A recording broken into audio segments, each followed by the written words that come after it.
Ang Panginoon para maitawid. Hello. Magandang gabi po mga minamahal naming mga kapatid sa Panginoon, lalo na po sa ating mga kamanggagawa, mga pastors, evangelists, mga church workers. Magandang gabi po sa inyo lahat. Sa gabing ito, muli po, tuloy po tayo sa talakayan natin dito sa salita ng Diyos. Mahalaga po itong kaalamang ito. Marami tayong kapatid na mga baguhan po na ngayon na nakikinig sa Facebook ministry. Yung mga kapatid, nag-i-invite sila sa namanood sa programa po natin. I-share lang po natin ngayon yung lagi nating sinishare sa pulpito na iba't ibang pangalan ng Diyos para makita nila yung grace ng Panginoon dahil bawat title ng Lord o pangalan ng Lord, meron talagang message sa atin. Kaya magsisimula po tayo dito sa aklat po ng Exodus sa panahon ni Moses nang ang Panginoon ay nagpakita sa kanya sa burning bush at nagpakilala ang Lord. Nireveal ng Diyos ang kanyang pangalan kay Moses. Nang itanong ni Moses kung ano ang pangalan niya, nireveal ng Lord ang kanyang isang pangalan o title, no, ng Panginoong Diyos. Babasahin ko po dito sa aklat ng Exodus para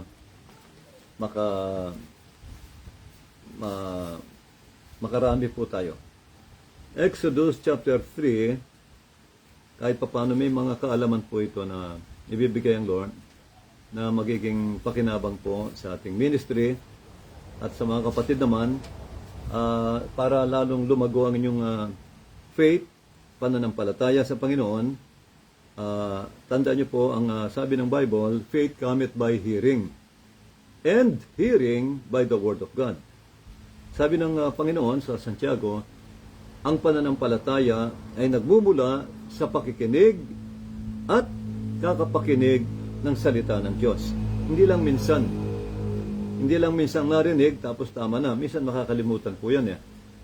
Merong matanda, no? Merong matatalino na madaling makuha, no? Maunawaan ang salita ng Lord. Pero yung karamihan po na patunayan ko yan sa church, marami talagang mga batang mga Kristiyano na yung isang beses na sinyer mo, hindi pa nila malubos maunawaan. Kailangan una, pangalawa, pangatlo, pangapat, pangsampu, dun lang talaga natatatak sa puso yung kaalaman. Kaya nga tama ang salita ng Lord sa James. Sabi rito, faith cometh by hearing, and hearing by the word of God. Kaya, ganoon din po. Katulad natin mga ministers, mga lingkod ng Lord, kapag lagi natin binabasa ang Bible, pabalik-balik, nakikita natin yung mga mysteries. Lumilitaw yung mga mysteries ng Lord, nakikita natin. Yung hindi natin dating naunawaan. Kaya, uulitin po natin itong message na ito na minsan na nating pinangaral. Dito po, no? Praise God. Thank you, Lord. Okay, Exodus chapter 3, beginning verse 13 and 14. Dito po nang magpakita ang Panginoon kay Moses sa pamamagitan ng isang apoy, no? Alam niyo, dahil ang ating Diyos ay Espiritu, minsan nagmamanifest siya bilang apoy. Sa panahon ng Israel, nagpapakita siyang pillar of fire, minsan sa burning bush. Yan po ang Panginoon, nagmamanifest siya sa apoy. Minsan naman, ulap. Nabababa ang presensya ng Lord, magmamanifest ang Lord parang ulap. Pero yung isa po nagkaroon ng sister, ito pong isang ulap, no? Pillar of cloud or cloud, no? Cloud by day o pillar of fire, tsaka cloud. Kaya yun ang mga manifestation ng Lord sa panahon ng New Testament. Nagmanifest siya bilang isang kalapati, no? Nang bumaba sa Panginoong Jesucristo sa Jordan River. Iba-iba ang manifestation ng Diyos. Dito kay Moses, habang si Moses po ay nagpapastol doon sa ilang, doon sa disyerto, tabing bundok, pinapasto niya yung mga tupa ng kanyang biyanan na si Jethro. Alam niyo mga kapatid, nakita ni Moses ang isang nagliliyab na puno, maliit na puno, burning bush. Nagtaka siya bakit may apoy pero yung puno hindi nasusunog, hindi natutupok. Kaya nagtaka si Moses, sabi niya, anong kababalaghan ito? Yun ang kanyang calling sa Diyos. Doon siya unang tinawag ng Diyos. Lumapit si Moses doon sa nagliliyab na puno at bago siya nakalapit, malapit na siya, nangusap ang Panginoong Diyos. Sabi ni Yahweh, Moses, Moses. Sabi niya, no? Hubarin mo ang iyong sandalyas sapagkat ang lugar na kinatatayuan mo ay banal. Sabi ng Panginoon. Natakot si Moses. Talagang narinig niyang tinig ng Lord na napakalakas. Natakot siya. Sabi ng Panginoon kay Moses, ako ang Diyos ng iyong mga magulang. Sabi ng Panginoon, Diyos ni Abraham, Diyos ni Isaac, at ni Jacob. Susuguin kita sa Israel, sa Egypt, upang iligtas ang aking bayang Israel. Not Israel. Ang aking bayan na Israel na inaalipin ni Paraon. Yan po, no? Kaya nga, doon po nakilala ni Moses ang Panginoong Diyos. At tinanong niya sa Diyos, sabi niya, Panginoon, babasahin ko sa 13, and Moses said unto God, dito po, 13, and Moses said unto God, behold, when I come unto the children of Israel, and shall say unto them, the God of your fathers has sent me unto you. Sabi ng Moses, and they shall say to me, what is his name? What is his name? Ano ang pangalan niya? What shall I say unto them? Sabi ni Moses, no? Anong sasabihin kong pangalan mo? Kung itanong ng Israel, anong pangalan ng Diyos na nagsugo sa iyo? Sumagot ang Panginoon kay Moses, and God, sabi rito sa 14, and God said unto Moses, I am that I am. And he said, thou shalt thy say unto the children of Israel, I am has sent me unto you. Thou shalt thou say unto the children of Israel, I am has sent me unto you. Ito ang pangalang pinakilala o ni-reveal ng Diyos kay Moses. Sabihin mo sa Israel, ang pangalan ko, ako'y si ako nga. I am. Sabi ng Lord, no? Thou shalt say unto them, I am has sent me unto you. Yan po. Kaya doon unti-unti na nakikilala ni Moses ang Panginoong Diyos at yun ang sinabi ng Lord. Pinakilala niyang pangalan niya na I am. Ano po bang ibig sabihin ng Lord? Bakit sinabi niyang I am? Kasi talaga maraming mga pastor, minsan dyan tayo na, yung mga ngaral, no, dyan tayo talagang tinutukso ng kaaway. Maraming pastor po bumagsak sa salitang ako, no? Siguro naunawaan niya, marami na tayong nakita sa mga ngaral, iba-ibang mga ngaral na pag nagmataas siya, inangkin yung glory ng Lord, mga kapatid, bumabagsak, talagang ibinababa ng Panginoon. Ibig sabihin, siya lang ang may karapatang sabihin, si ako. Ibig sabihin ng I am your healer. Siya ang ating manggagamot. I am your, let's say, I am your comforter. I am your provider. I am your Savior. I am your Lord. Sabi ng Panginoon, I am that I am. Kaya yung salitang ako, hindi po natin dapat sabihin niya. Kasi yan din ang kinabagsak ni Nebuchadnezzar. Pagmamataas, no? Tinaas niya yung sarili niya. Sabi niya, itong dakilang Babyloniang ito, sabi niya, itong syudad ng Babylonia, hindi ba naitayo ko ito sa sarili kong kapangyarihan at karunungan at kakayahan? Kaya naitayo ko ito sa aking sariling ay, inangkin niya yung salitang ako. Alam niyo mga kapatid, nagalit ang Diyos kay Nebuchadnezzar. Ano sabi niya? Yun nga, nagalit siya, nirebuke siya.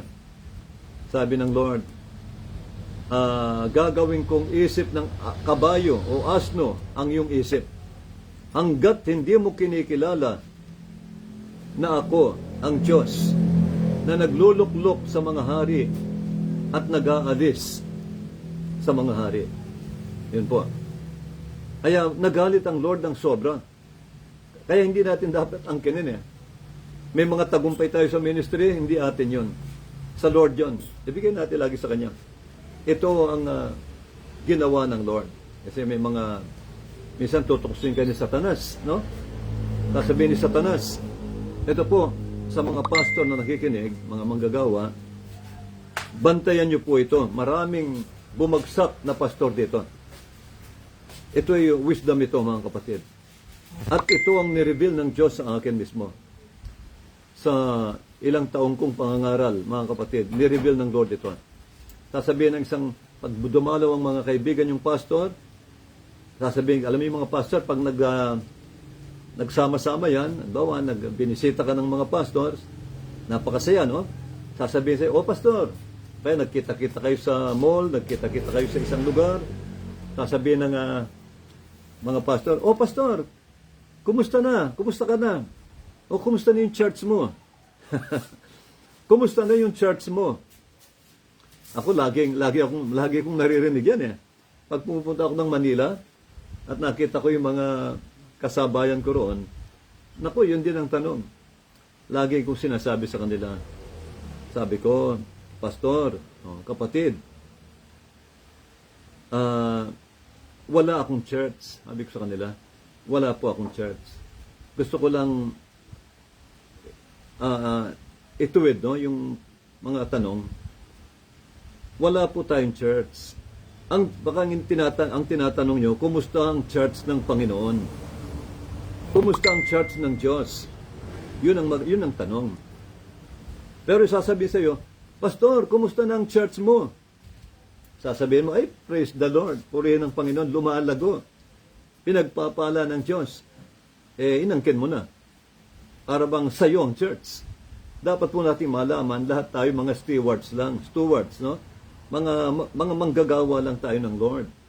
Siyang may-ari ng church. Kaya nga sinabi niya kay Peter, Peter, upon this rock, I'm going to build my church. Sabi ni Jesus, my church.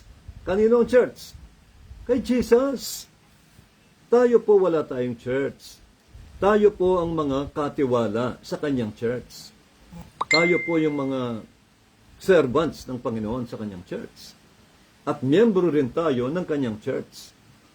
Isa po ito sa dapat nating bantayan. Mga ministers, mga pastors, malaking revelation po ito.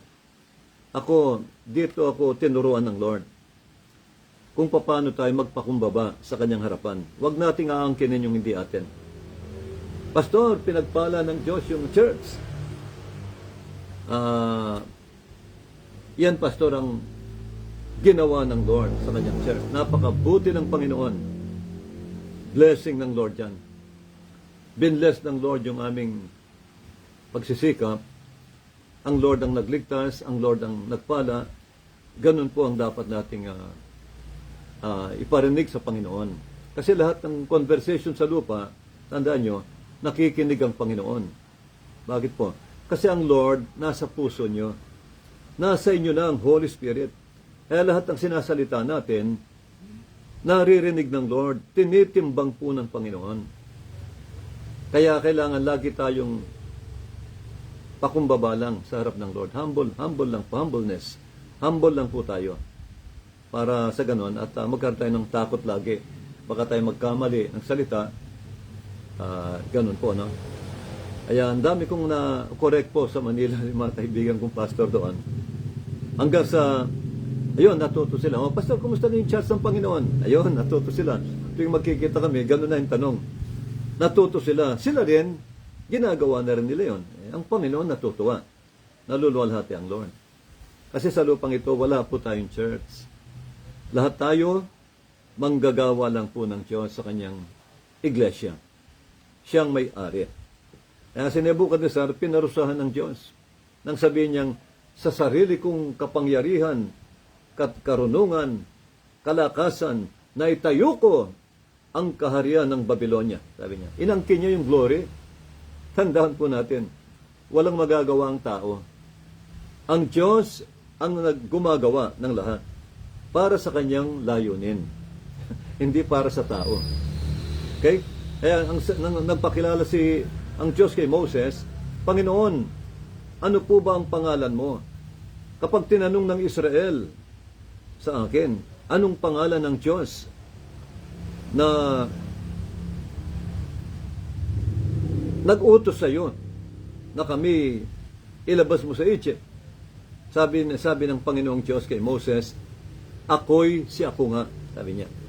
Sabihin mo sa mga Israelita, sa mga anak ni Israel, isinugo ka ni ako nga. I am.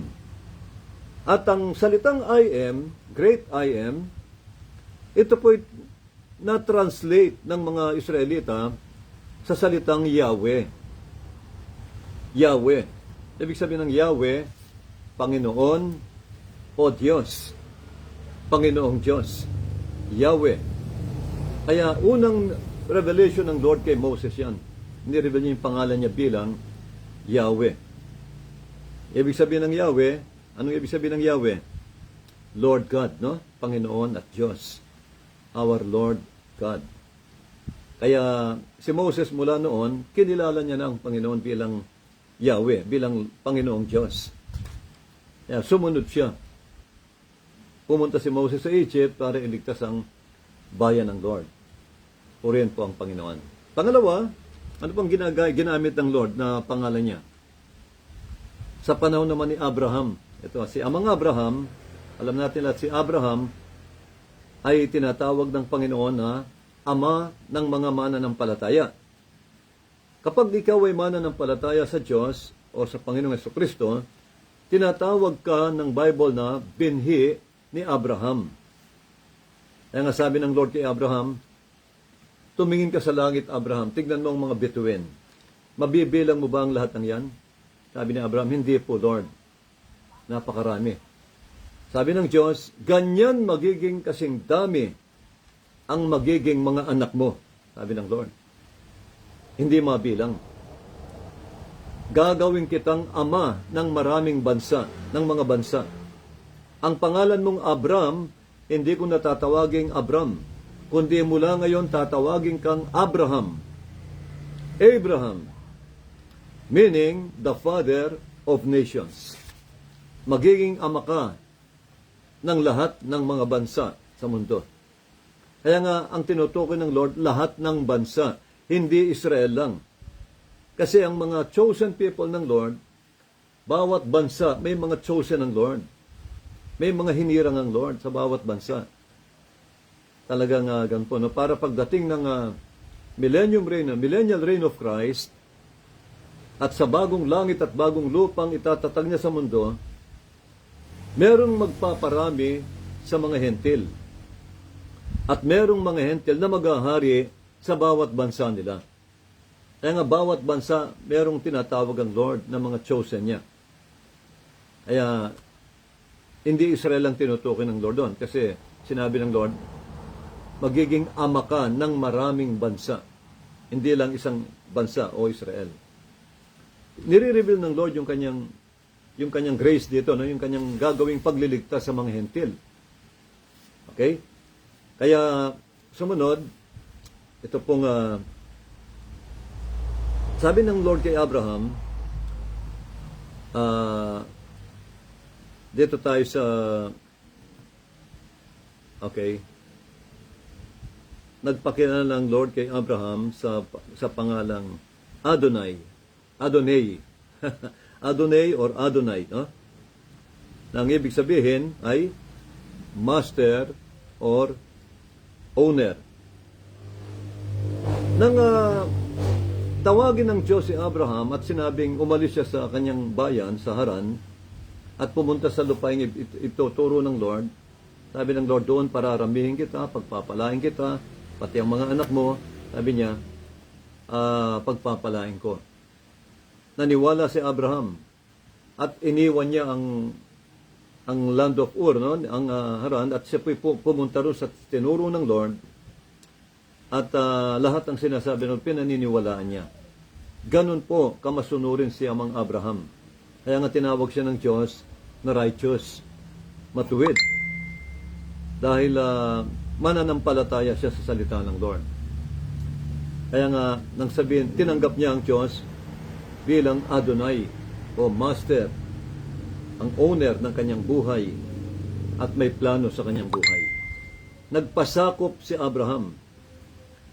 Nang tawagin ni Abraham ang Diyos na Adonai, hindi lang basta pananampalataya yon. It was a declaration of trust and submission. Talagang nagpasakop siya sa Panginoong Diyos. Lahat ng sinabi ng Lord, sinusunod niya. Kaya yun ang ibig sabihin ng Adonai, no? Siya ang ating master, siya ang ating Panginoong Diyos. Kaya nga bawat Kristiyano, ganun din tayo. Kailangan natin magpasakop sa Diyos. Magpasakop tayo sa Kanya sapagkat may layunin siya sa bawat buhay natin. Meron tayong kanya-kanyang calling. Praise the Lord. Okay. Marami pa ito. Merong ang dami, marami. Huwag na natin banggitin yung iba para hindi masyadong humaba. May gusto akong bigyan ng emphasis dito. Dito naman tayo napakarami nito, no? 10 ito, pero tatalakay lang siguro tayo ng mga 4 o 5 kung kakayanin. No po? Dumako na tayo dito sa dito na tayo sa Jehovah Jireh. Isang pangalan ng Lord sa Bible na nireveal din ng Lord sa pamamagitan po ni Abraham din, itong salitang Jehovah Jireh o Jehovah Jireh. Ito po isang napakagandang kasaysayan. No po itong kasaysayan ni Abraham. Isang araw, sinubukan ng Diyos si Amang Abraham. Sabi ng Panginoon, dahil si Abraham, di ba baog ang kanyang asawa, nagkaanak ang asawa niya sa edad na 90 years old. Ang pagkakapanganak ni Isaac, ang anak ni Abraham sa kanyang legal wife na si Sarah, ay milagro lang po ng Lord. Miracle babies itong si Isaac. Kasi si Sarah, alam nating lahat, ano na siya. Kumbaga sabi nga ng Bible, si Sarah, ang katawan niya patay na. Kumbaga hindi na pwedeng manganak. Siyempre, pag ang babae nag-menopause na po, ay hindi na siya pwedeng manganak, no? Natural lang po yun. Ngayon, nang malungkot si Abraham, ang sabi ni Abraham sa Panginoon, Lord, pinagpala mo ako. Pinayaman mo ako. Dahil tapat siya sa Lord Mananampalataya siya sa salita ng Lord. Masunurin siya sa Lord. Kaya pinagpala siyang lubos. Napakayaman ni Abraham. Napakarami niyang ginto at pilak. Napakarami niyang mga kawan, mga tupa, kambing, kamelyo. Napakarami po. Alam niyo ba ang mga sundalo lang ni Abraham? Yung mga alipin niya na pinanganak sa kanyang sambahayan, mga kapatid, napakarami. Nakita niyo yung sundalo niya na naipon ng mga 700 na sundalo ni Abraham. Mga tauhan niya yon, mga alipin niya yon. Napakarami po. Meron siyang private army. Gaano kayaman si Abraham? Yun lang kakainin ng 700 na lalaki. Pwera asawa nila, may mga asawa pa yon, may mga anak pa yon. Kaya pinakakain ni Abraham yan araw-araw. Kaya si Abraham, napakayamang tao. Pinagpala siya ng Diyos. Mga kapatid, sabi ni Abraham sa Lord, Lord, pinagpala mo nga ako, wala naman akong tagapagmana. Kundi itong aking anak ng aking alipin na ipinanganak sa bahay ko. Sabi ng Panginoong Diyos, Abraham, bibigyan kita ng anak sa iyong asawa na si Sarah. Hindi sila ang magiging tagapagmana mo, sabi ng Panginoon kay Abraham. Nung pinanganak si Sarah, pinanganak ni Sarah si Isaac, tuwang-tuwa si Abraham. Kasi nang sabihin ng Lord, bibigyan kita ng anak kay Sarah. Naniwala si Abraham. Nagpasalamat siya sa Lord. Salamat po, Panginoon. Kaya ang Lord natuwa Hindi tiningnan ni Abraham yung kalagayan ni Sarah na siya, kumbaga, wala na, hindi na pwedeng magkaanak. Kasi napaka matanda na, no? Isipin mo yung 89 anyos. Lola na talaga, 89 years old, lola na. Pero sabi ng Lord, bibigyan kita ng anak. Next year, ganito rin ang panahon. May kalong-kalong na kayong anak. Naniwala si Abraham, kaya lalong natuwa ang Lord. Kasi believer siya. Salamat, Lord. Naniniwala ako sa iyong salita, sa iyong pangako. Dumating ang panahong yon, lumipas ang isang taon, pinanganak ni Sarah ang panganay nila na si Isaac.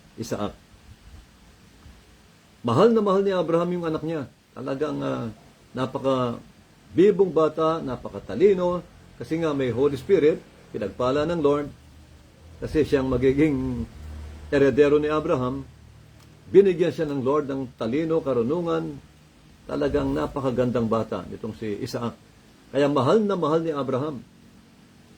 Umidad siya ng humigit kumulang 10 taon hanggang 12 anyos. Isang araw, nangusap ang Panginoon kay Abraham. At sinubukan ng Diyos si Abraham. Ito po. Ito ang mabigat.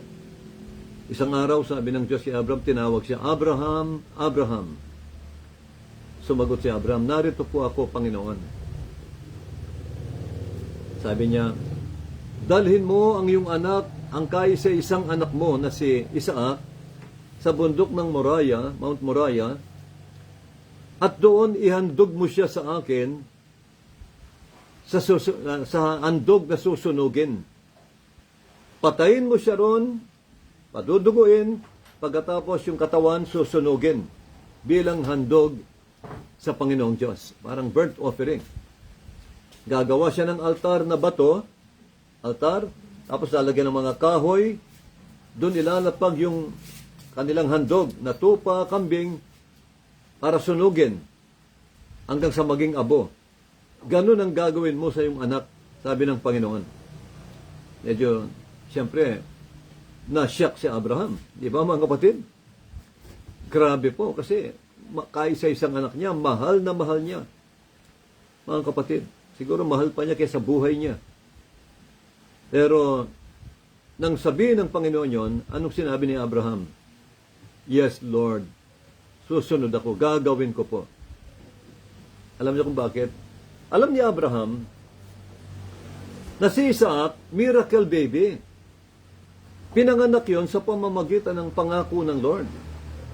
Seed of promise po si Isaac.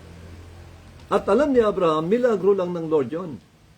At alam ni Abraham din, naniniwala siyang kaya siyang buhayin muli ng Diyos. Alam din ni Abraham na yun ay pagsubok lang. Kaya nga sabi niya, Opo Lord, susunod po ako. Madaling salita, kinaumagahan, inanda na yung kanilang sasakyang kariton, at hila ng baka, nagdala siya ng mga kahoy, na pansunog, apoy. Mga kapatid, talagang sabi ng anak niya, Ama, sabi ni Isaac, matalinong bata. Dahil sinama niya, saan tayo pupunta, Ama? Pupunta tayo sa bundok ng Moriah. Maghahandog tayo sa Lord ng susunuging hayop o susunugin, burnt offering. Sabi ni Isaac, Ama, nasan yung hayop? Nandito na yung kahoy, nandito na yung apoy. But where is the lamb for the burnt offering? Nasaan ang tupa na iyahandog natin kay Yahweh? May apoy, may kahoy, may gamit na. Pero nasa ang ang hayop na iyahandog? Anong sabi ni Abraham? Huwag kang mag-alala, anak. Don't worry, my son. The good Lord shall provide for us a lamb for the burnt offering. Magpo-provide ang Diyos sa atin ng tupang susunugin natin para sa Kanya. Yan po. Si Isaac naniwala naman. Deliver din. O sige ama, umalis na sila. Naglakbay na po sila. Hanggang makarating sila ng Mount Moriah. Pagdating doon, nagtayo na si Abraham ng altar. Gumawa siya ng altar na bato. Pagkatapos, nilagay doon yung maraming kahoy, na mga tuyong kahoy, para pansunog sa kanyang handog na susunugin. At pagkatapos, ginapos niya na si Isaac. Ama, bakit ama? Nandito na yung apoy, nasan yung tupa, nasan yung susunugin? Kahit ginagapos niya na, nakahalata na si Isaac. Sabi ni Abraham, huwag kang mag-alala, anak. Huwag kang mag-alala, anak. The good Lord shall provide for us the lamb for the burnt offering. Siyang magpo-provide ng tupa sa atin, ng hayop na susunugin. Maya-maya kinarga na ni Abraham yung anak, inilapag na po doon sa altar. Alam ni Isaac, naintindihan niya na siyang susunugin ng kanyang ama. Ama, sabi niya, siyempre, magtataka yung bata, no? Natakot. Sabi ng Abraham, huwag kang mag-alala, anak. Huwag kang mag-alala. The good Lord shall provide for us the lamb for the burnt offering. Grabe po ito. Kahit umiiyak si Abraham, sinasabi niya yun by faith. Sinasalita niya yung word of faith. Dinedeclare niya yung kanyang pananampalataya. Mga kapatid, yun tinatawag na spoken word power. Mga kapatid, kung ano yung kanyang faith na sinasalita, mga kapatid, yun ang ginawa ng Diyos. The good Lord shall provide for the lamb for our burnt offering. Maya-maya nung itinaas na ni Abraham yung kutsilyo, sasaksakin niya na yung kanyang anak, papatay na po. Para pagkatapos susunugin, Ama, takot na takot si Isaac. Sabi ni Abraham, huwag kang mag-alala, anak. The good Lord ang siyang magpo-provide ng ating susunuging hayop. Nung ibabagsak na ni Abraham yung kutsilyo sa anak niya, papatay na talaga, kahit malungkot siya, bigla pong nangusap ang Panginoong Diyos. Mula sa taas, nagsalita ang Diyos sa pamamagitan ng isang angel. Ang sabi ng Panginoon, Abraham, huwag mong sasaktan ang iyong anak. Huwag mong sasaktan si Isaac. Hindi ko kalooban yan. Sinusubukan lang kita. Sinusubukan lang kita kung susundin mo ba ako. Kung mas mahal mo ba ako kaysa sa iyong anak. Sabi ng Panginoon. At dahil nasubukan kita, na hindi mo pinagkait sa akin ang kaisa isang anak mo, papatayin mo, susunugin mo alang-alang sa akin, para ihandog sa akin. Sabi ng Lord, in blessings, sa pagpapalain kita. Bubusugin kita sa lahat ng blessings, sabi ng Diyos. Sa lahat ng area ng buhay mo, pagpapalain kita. Sapagkat napatunayan kung ikaw ay tapat sa akin. Praise the Lord. Kaya si Abraham, talagang tuwang-tuwa, niyakap niya yung kanyang anak dahil hindi nasaktan yung kanyang anak. Anong nangyari pagkatapos? Maya-maya may narinig si Abraham. Umiiyak na tupa. Umiiyak yung tupa doon sa isang punong kahoy. Yung kanyang sungay, isang ram, lalaking tupa. Yung sungay niya, naipit sa ugat ng mga punong kahoy. Lalaking tupa. At nang makita niya itong naipit, nakita ni Abraham yung sinasalita niyang pananampalataya, mga kapatid, declaration of faith, the good Lord shall provide the lamb for the burnt offering. Mga kapatid, nagkatotoo yung sinabi niya, ang Diyos, ang mabuting Diyos, ang magpo-provide ng tupa para ihandog, para sunugin. Nagkatotoo po yun. Bigla na lang nagkaroon ng tupa ron. Para bang sinasabing, Abraham, Abraham, ako na lang ang ihandog mo. Instead, sa kanyang anak, mga kapatid. Mga kapatid, ito, nakikita niyo ba yung napakagandang picture dito? Alam ko, nakikita niyo. Nakikita natin dito ang anak ng Diyos, ang bugtong na anak ng Diyos na si Kristo.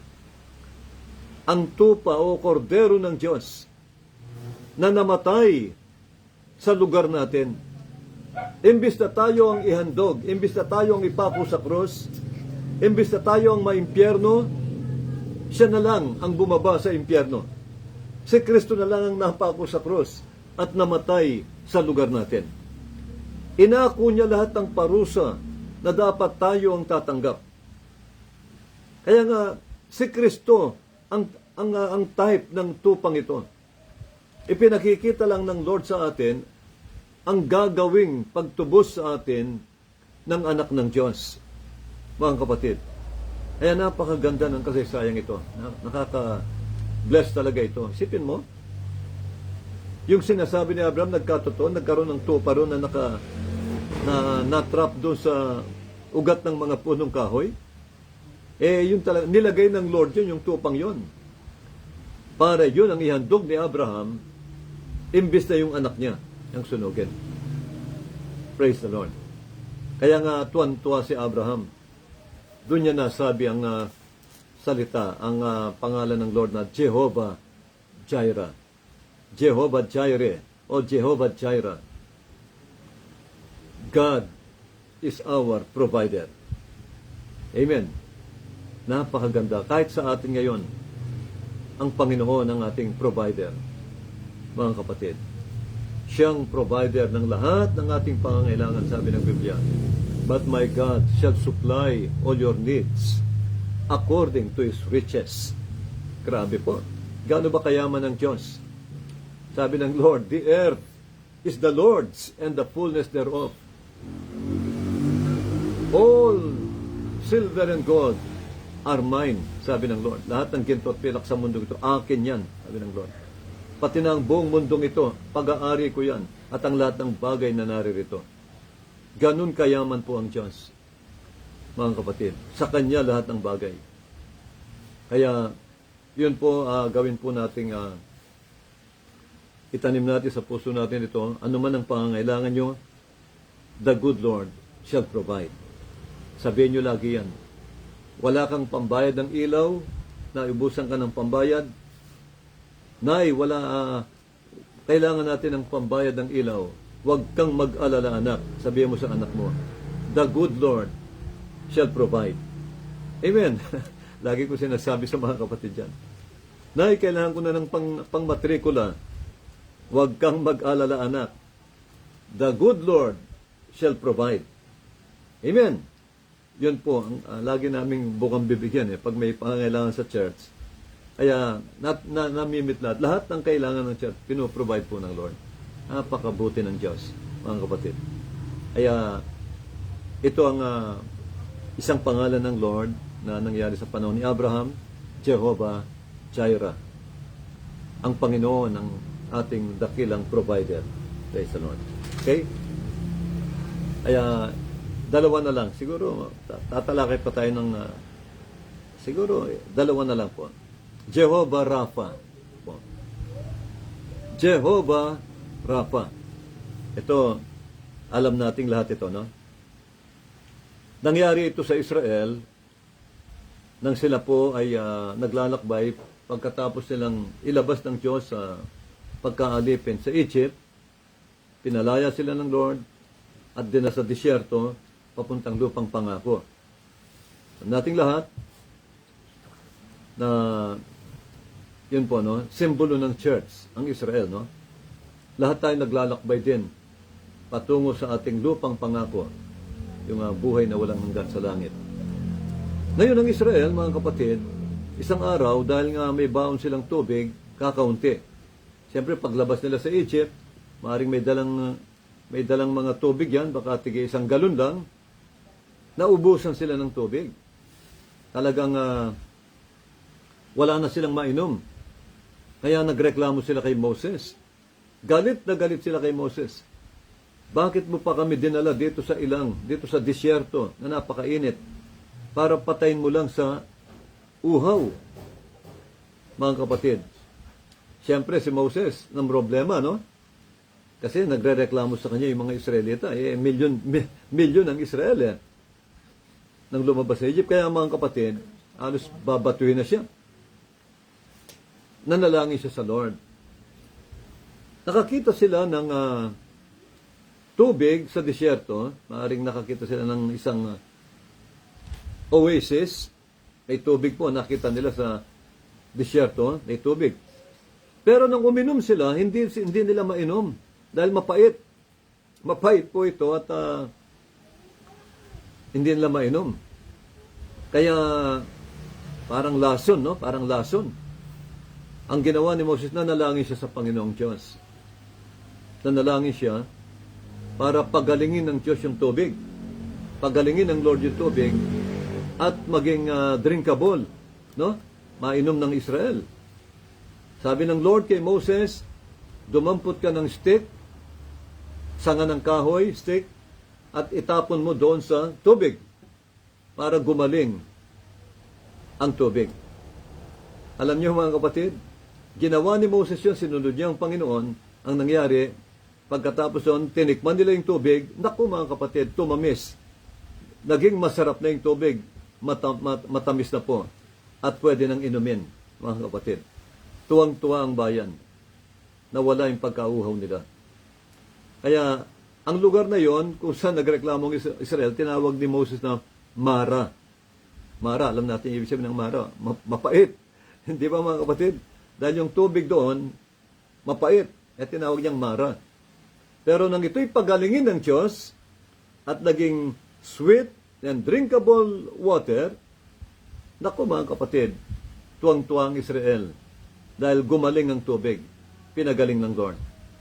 Kaya tinawag ni Moses ang Diyos na Jehovah Rapha.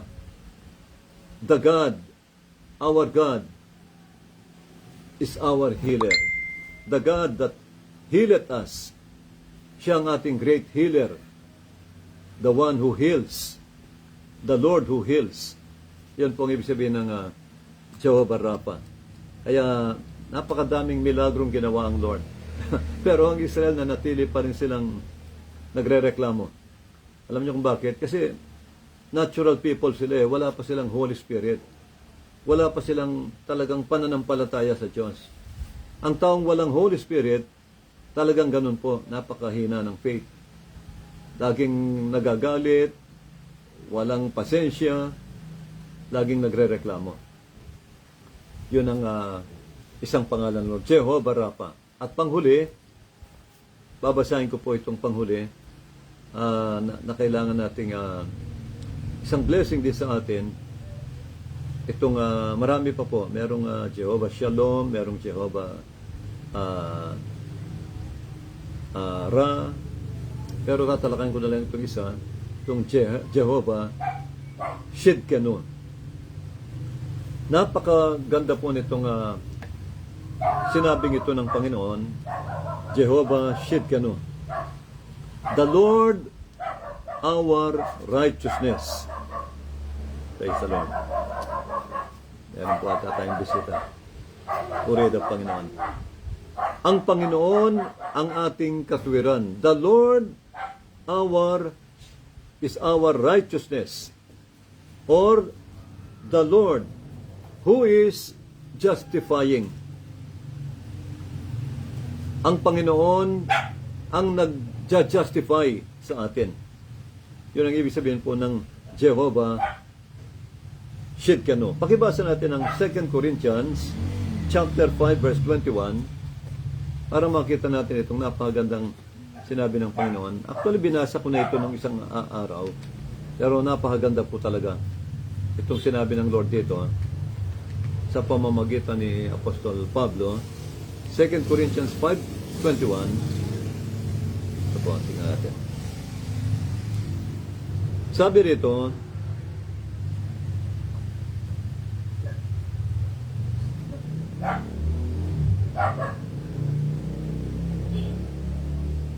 okay, verse 21. For he has made him to be sin for us. Ginawa raw ng Diyos ang Panginoong Jesucristo na kasalanan para sa atin. For he has made him, referring to Christ, to be sin for us, who knew no sin. Who knew no sin. Ang Panginoong Jesucristo na walang alam sa kasalanan, perpekto, sinless, ibinilang siya ng Diyos na makasalanan. Para daw tayo na makasalanan, ano sabi rito? That we might be made the righteousness of God in Him. Praise the Lord. Upang magawa raw tayo ng Diyos, nakatuwiran ng Diyos sa pamamagitan ni Kristo. Praise the Lord. Grabe, ito po ang amazing grace ng Lord. Tayo pala ay ginawa na ng Lord na matuwid. Mula nang tanggapin natin ang Panginoong Jesucristo, sumampalataya tayo sa Panginoong Jesus, ginawa niya na tayong matuwid. Righteous. Justify ka na niya. Justified na po tayo. Sa lahat ng kasalanan, justified ka na. Kaya nga sabi ng Lord dito, ang Panginoong Jesucristo, ibinilang siyang makasalanan kahit walang kasalanan at walang alam sa kasalanan. Upang sa pamamagitan ng kamatayan niya sa krus, sa pagkakapako niya sa krus ng Kalbaryo, maging matuwid tayong lahat. Maging katuwiran tayo ng Diyos sa pamamagitan ng kamatayan ni Kristo o ng kanyang dugo sa krus ng Kalbaryo. Kaya nga, ang katwiran natin ay si Jesus, mga kapatid. Kaya minsan inaawit natin, di ba? Inaawit natin yung He is all my righteousness. Di ba? Siya ang ating righteousness. There's nothing I can do but worship Him. Di ba? Yun po ay totoo yan. Siya ang ating katwiran, si Kristo. Dahil tayo, wala tayong sariling katwiran. Alam niyo ba sabi ng Lord sa katwiran ng tao? Ang inyong katwiran ay marumi pa sa basahang marumi, sabi ng Lord. There is none righteous, no not one. Wala raw matuwid kahit isa. Pero nung mamatay ang Panginoon sa krus, ginawa niya tayong mga righteous. Na-justified po tayo dahil sumampalataya tayo sa Panginoong Jesucristo. Mga kapatid, napakagandang revelation ito ng Lord. Kaya nga ang tao, wala tayong may pagmamalaki. Biyaya lang po ng Diyos ang kaligtasan natin. Grace lang po ng Lord. At pinalad tayo na mapabilang sa mga tupa niya o mga chosen niya. Dahil hindi lahat ng tao ay chosen. Sabi ni Jesus, many are called, but few are chosen. Paliwanag ang sinabi ng Panginoon Jesucristo. Salamat sa Lord, isa tayo sa binigyan niya ng pusong sumasampalataya. Hindi niya pinatigas ang puso natin. Kaya nga, mahalaga itong sinabi niya ito. Praise God. Siya ang ating katwiran. Kaya nga, ang diablo, hindi ka na kayang akusahan. Kaya nga sabi ni Apostol Pablo sa Corinto, sabi ni Paul, sinong pwedeng mag-akusa sa akin? Sinong makakapag-condemn sa akin tungkol sa kasalanan? Wala, sabi ni Pablo. Isa lang ang pwedeng humatol sa akin, ang Panginoong Diyos lang. Pero walang sino mang taong pwedeng mag-akusa sa akin. Kahit ang mga demonyo, hindi nila kayang akusahan ako, sabi niya. Mga kapatid, bakit? Sapagkat alam ni Pablo ang katotohanan na tinubos na tayo ni Kristo. Lahat ng kasalanan mo, binayaran niya na sa krus ng Kalbaryo. Kaya nga, napakabuti ng Diyos, mga kapatid. Nung panahon ni Job, Old Testament, dahil ang diablo ay accuser ng mga brethren, no? alam natin lahat yon, si Satan nag-aakusa, inakusa niya si Job. Kaya lamang tapat sa iyo ang taong yan. Ang lingkod mong yan, kaya lang tapat sa iyo yan. Dahil pinagpala mong lubos, pinayaman mo, binigyan mo ng masayang pamilya, magagandang pamilya, magandang mga anak. Kaya sabi na, kaya lamang tapat sa iyo yan. Pero subukan mo na lahat, galawin ko lahat ng yan. Kundi kanya sumpain. Alam niyo mga kapatid, accuser siya eh. Binubuyo niya ang Diyos eh. Inaakusan niya para, yung mga Kristiyano, inaakusan niya para parusahan ng Diyos. Bigyan ng pagsubok. Sabi ng Panginoon kay Satanas tungkol kay Job, o sige, pinapahintulutan kita. Pero sa isang kondisyon, huwag mo lang siyang papatayin. Sa isang iglap, ninakaw ni Satanas lahat ng kayamanan ni Job. Yung mga trigo niya, barley, mais, lahat ng kayamanan niya. Aani na lang, sinunog ng mga tulisan. At lahat ng hayupan niya, libo-libong kamelyo, tupa, kambing, lahat ng hayop niya. Tinangay ng mga tulisan. Ninakaw lahat. At yung mga alipin niya, pinatay lahat. Isa lang yung nakatakas. Isa lang para magbalita kay Abraham. Ibig sabihin, lahat ng kayamanan ay talagang hinakot, pati mga alipin niya, na napakarami. Tinangay ng mga bandido, mga tulisan. Sa isang iglap, si Abraham naging pulubi. Walang-wala siya. Pagkatapos, di ba, nakita natin, pati anak niya. Di ba, pinatay din ni Satanas yung mga anak niya? Di ba, grabe mga kapatid? 10 ang anak niya, nabang sila yung nagpaparty sa kanilang kapatid. Di ba, nagpadala ang diablo ng bagyo at lahat sila, gumuho yung bahay nila at namatay silang lahat. Katakot-takot na trahedya ang ginawa ng diablo kay Job. Panahon yun. Ngunit sa panahon ni Jesus Christ, sa panahon po ng biyaya, itong panahon natin, nang mapako ang Panginoong Jesucristo sa krus, mga kapatid, tinalo niya na ang diablo. Dinurog niya na ang ulo ng ahas. At ang ahas ngayon, ang diablo ngayon na si Satanas, wala nang kapangyarihan sa mga Kristiyano. Wala nang power sa Satanas sa iyo. Hindi ka na niya kayang itulak. Kaya nga si Kristo, nang si Kristo ituksoy niya, dinala niya sa tabi ng bangin. At nang nasa tabi na sila ng bangin, binulungan niya si Kristo. Ang sabi niya sa Panginoong Jesucristo, tumalon ka, magpahulog ka. Total na susulat naman, aalalayan ka, o ililigtas ka ng mga anghel ng Diyos. Anong sagot ni Kristo? Nasusulat Satanas, huwag mong susubukan ng Panginoon ng Diyos. Mga kapatid, bakit hindi na lang siya tinulak ni Satanas sa bangin? Ang ibig sabihin, kapag kayo naging anak ng Diyos, sumampalataya kayo kay Jesus Christ, tinanggap niyo siya bilang Panginoon at tagapagligtas, sabi ng John 1:12, magiging anak ka ng Diyos. May karapatan ka na maging anak ng Diyos. At pag anak ka ng Diyos, wala nang kapangyarihan ng diablo sa iyo. Hindi ka na niya pwedeng itulak katulad ni Kristo. Wala siyang power. Wala po. Command ng Diyos yan. Hindi ka niya pwedeng salingin. Kahit daliri mo lang, hindi kayang saktan ng diablo. Bakit po? Sapagat si Satan, tinalo na siya ng Panginoong Jesucristo. Dinurog na siya ng Panginoon. Ang ulo ng ahas, nadurog na nang mamatay ang Panginoon sa krus at nabuhay na maguli. Wala na kay Satan ang authority. Kinuha na ng Lord. Kaya nga sabi ni Jesus, ako na ang humahawak ng susi ng kamatayan at ng impyerno. Sabi ni Jesus. Na kay Jesus lang ang authority yan, ang kapangyarihan yan, ang susi ng kamatayan at impyerno. Kaya ang diablo, ang ginagamit na lang ng diablo ngayon sa mga Kristiyano, laban sa Kristiyano, panunukso na lang.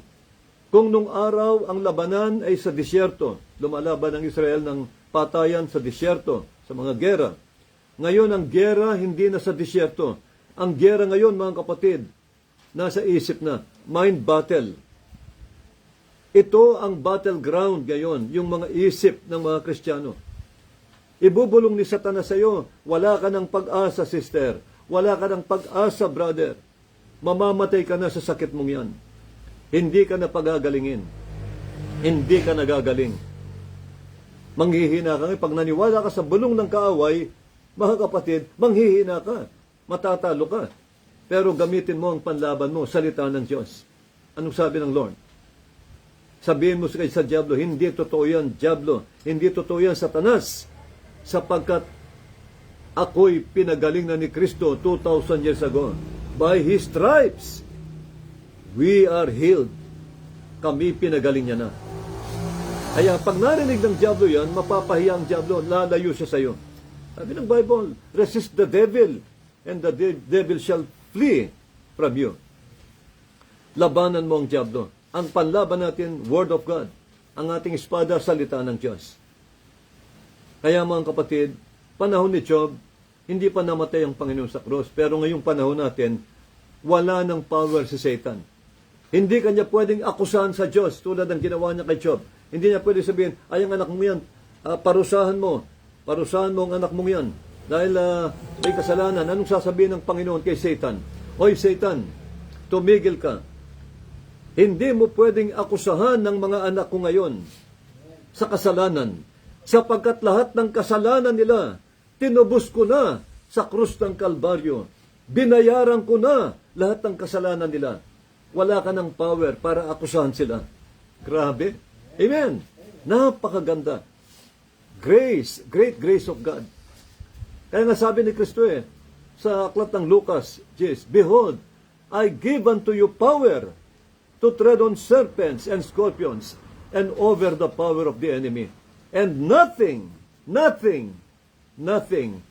shall by any means hurt you. Walang magagawang pananakit ang Diablo sa iyo. Sapagkat binigyan ko na kayo ng kapangyarihan para apakan at durugin ang ulo ng ahas. Sinong ahas? Si Satan, mga kapatid.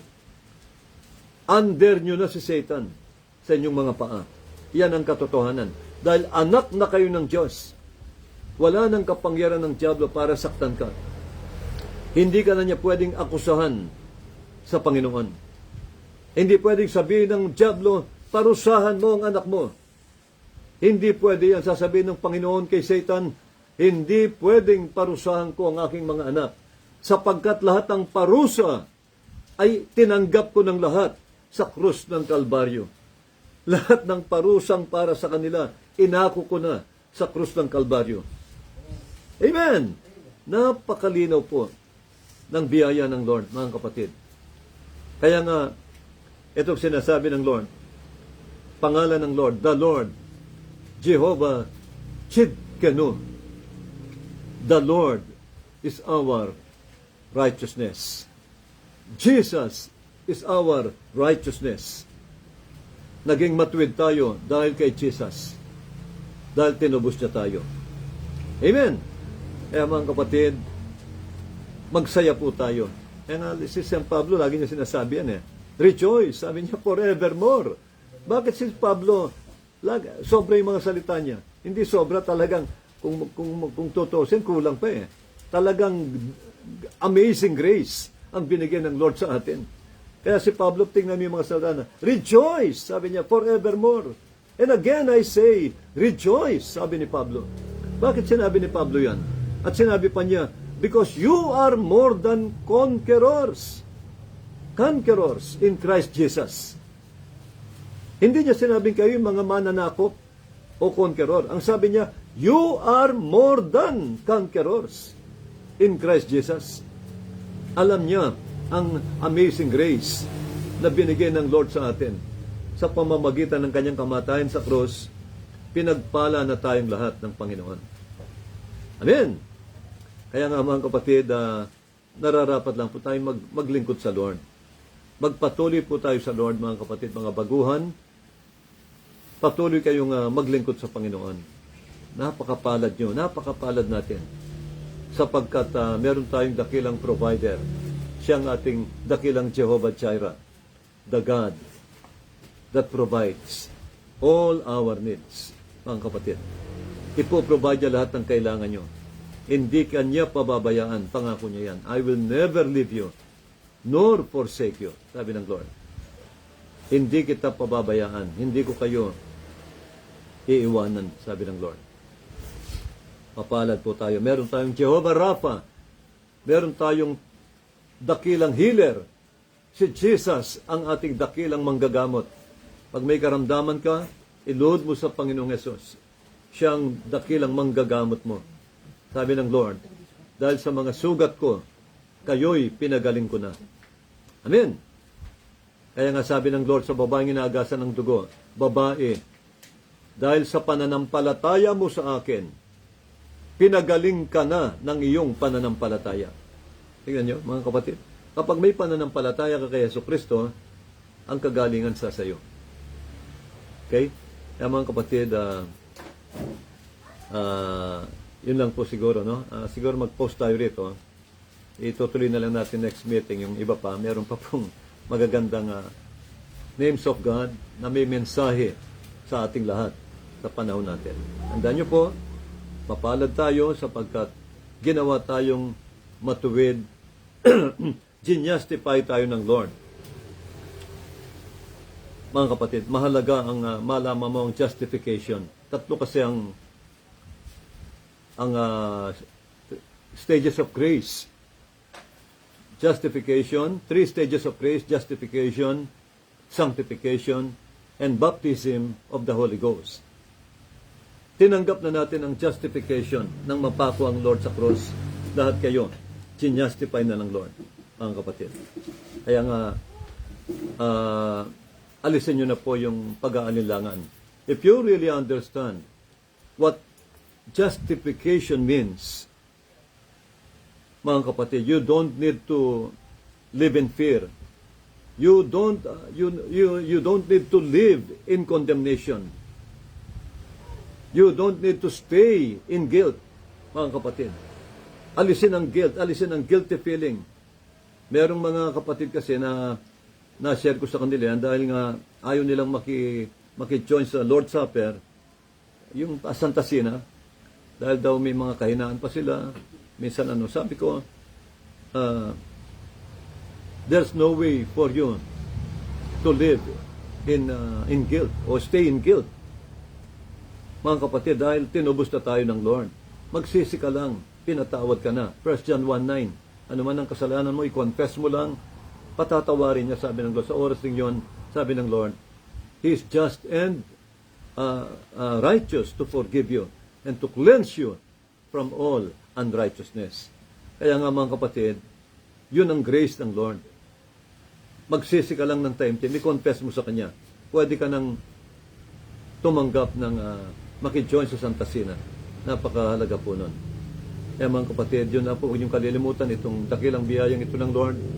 Lahat tayo ginjustify na ni Lord dahil sa Kanyang kamatayan sa cross. Manalangin po tayong lahat at magpasalamat sa Panginoon. Amang banal, salamat po muli sa dakilang pag-ibig mo sa amin na mga makasalanan. Pinadala mo ang iyong bugtong na anak upang kaming lahat ay tubusin. Bayaran ang lahat ng aming mga kasalanan.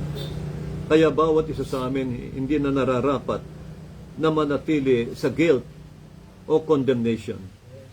Sapagat sinabi mo, there is therefore now no condemnation to them who are in Christ Jesus.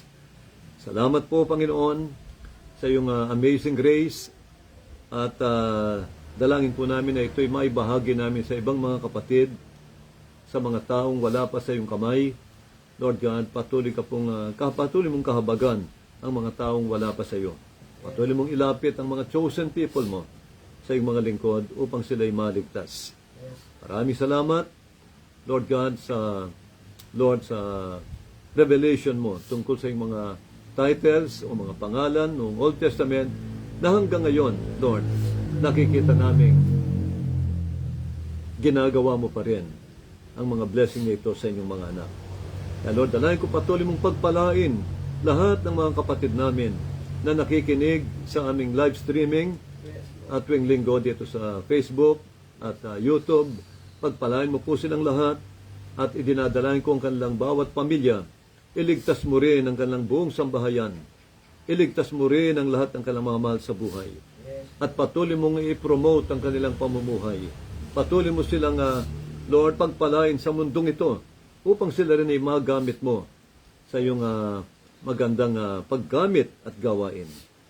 Ama, pagpalain mo ang mga pastors na mga time team at tunay na sumusubaybay sa programang ito sa iyong mga salita.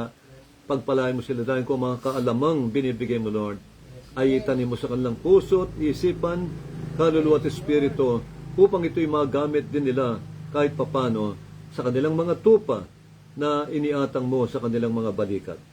Dalayan ko ang lahat ng iyong mga lingkod ay magkaisa, O Lord, at isa'y kasusulong ng iyong kaharian, Panginoon. Pagpalain mo ang mga baguhan, patuloy mo silang palaguin sa kaalaman at pananampalataya, sa kaalaman sa iyong mga salita, upang sila rin, Lord, ay, Lord God, makapagbigay luwalhati sa iyong banal na pangalan at magpatuloy maglingkod sa iyo. Lord, salamat po. Pagpalain mo rin ang pamilya ni Sister Peli, Lord, ang sambahayan niya, patuloy kong dinadalangin na patuloy mo pong ibuhos ang iyong biyaya, kahabagan at pagpapala sa pamilyang ito na nagbukas ng kanilang bahay para po sa makapag-practice kami sa YouTube at sa aming live streaming sa Facebook, Lord. Pagpalain mo si Brother Aaron na ngayon po ay nasa ibang bansa at patuloy mo siyang palakasin doon, patuloy mo siyang aliwin at ilayo sa anumang sakit o anumang masama. Patuloy mo siyang i-promote, Lord, sa kanyang trabaho. Ganon din lahat ng mga anak ni Sister Peli, lahat ng lingkod mo sa iyong iglesia, Brother Val, ang kanyang pamilya, pagpalain mo, Lord. Patuloy mo silang pagpalain lahat sa lahat ng bagay. Ganon din po sila, Brother Romy, pagpalain mo ang kalusugan ng iyong mga lingkod at ang lahat ng aming mga kapatid sa iba't ibang lugar ng aming bansa, pati ng mga kapatid sa iba't ibang bansa na sumusubaybay sa lahat ng gawain mo sa pamamagitan ng aming live streaming. Maraming salamat, Panginoon, na sa iyo lamang namin binibigay ang lahat ng kalwalhatian at kapurihan. Sa pangalan ni Jesus, Amen. Amen. God bless you po. Magandang gabi po sa inyong lahat. Okay, God bless you. Hello. Kumusta ka? Brother, kumusta ka na? Namiss kita? Kumusta ka na? Pumogi ka ngayon, ha? No? Kumusta ka na? Nag-aaral ka ba doon? Opo kami. Ba, lumalaki na yung muscle, ha? Ang galing. Kakain kang marami, ha?